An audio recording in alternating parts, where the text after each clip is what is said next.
El quinto criterio es entonces el referido a que este trastorno antisocial de personalidad no se puede atribuir a ninguna enfermedad mental o a ningún daño residual producto de una enfermedad, por ejemplo la epilepsia. Entonces, si nosotros tenemos a nuestro sujeto y lo estamos evaluando y el sujeto al hacer las preguntas del componente mental agrega que fue diagnosticado por esquizofrenia o fue diagnosticado por algún trastorno sensoperceptivo, nosotros debemos descartar el trastorno antisocial o quizás seguir indagando. ¿Por qué? Porque probablemente si hay algún daño residual producto, por ejemplo, de una psicosis, entonces la conducta antisocial va a ser producto de esta componente psiquiátrico, de esta patología y no de sus deseos, de la fuente de este inconsciente que nombrábamos al principio, ¿no? Que es básicamente la base del antisocial, es puro ello, es puro inconsciente. Entonces si nos dice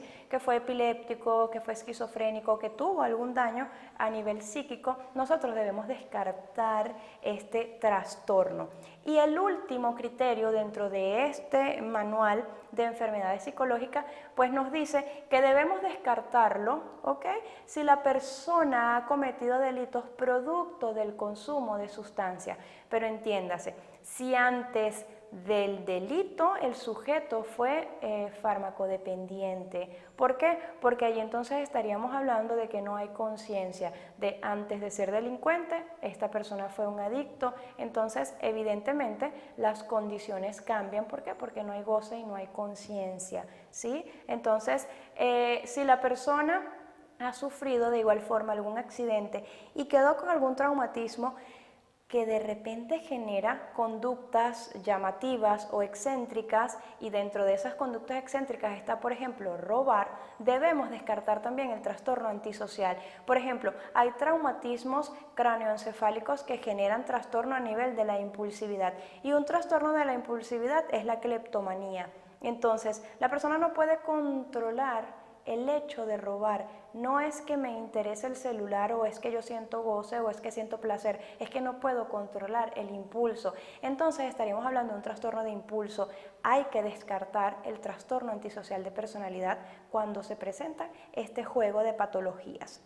Muy bien, chicos. Entonces, una vez nosotros explicados nuestros criterios, vamos con las características básicas del antisocial, las que nos encontramos en los penales de Argentina, en los penales de Venezuela, en los penales de México, en las cárceles de Latinoamérica. Son muy frecuentes las siguientes características. ¿Cuáles son? Muy bien, ¿cómo es el antisocial?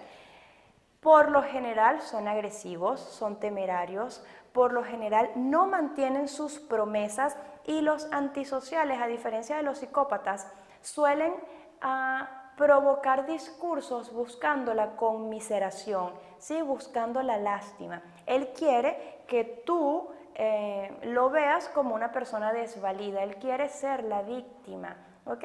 Por eso entonces cuando nosotros vemos de repente que han atrapado a un antisocial, la conducta del antisocial se parece muchísimo, es cabizbajo, busca que no lo vean, por supuesto empieza a mencionar a toda su familia. ¿Y esto por qué? Porque quiere el enganche, quiere la empatía, y la empatía es a través de la lástima. Carecen de valores morales, el antisocial no tiene valor, el antisocial no tiene ética. El resto de las personas son objetos a utilizar. A este fenómeno se le conoce como el fenómeno de la cosificación. Cuando yo cosifico a un individuo, yo lo trato como una cosa. Entonces, esto tenemos los antisociales que independientemente del objeto que quieran apropiarse de ti, pues entonces también matan. Entonces tenemos, por ejemplo, a un antisocial que en la comisión de un robo, pues terminó asesinando a la víctima y preguntas, ¿pero por qué? ¿Por qué si obtuviste el reloj? ¿Por qué si obtuviste el celular? Bien, este fenómeno se le conoce como la cosificación. Y la cosificación simplemente es, no me importa tu vida, no me importa tu celular, ¿ok? Esto es propio de los antisociales y también propio de los psicópatas. Su hostilidad, la hostilidad de los antisociales se activa fácilmente con el consumo de drogas.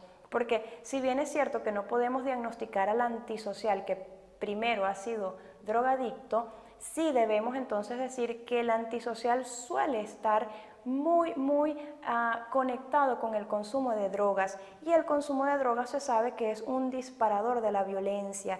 Entonces, por ejemplo, nos encontramos expedientes carcelarios de individuos que robando dentro de una casa terminaron entonces asesinando o violando a las víctimas, y nos preguntamos por qué, qué pasó. Entonces hay que indagar el consumo de sustancias. El consumo de sustancias dispara entonces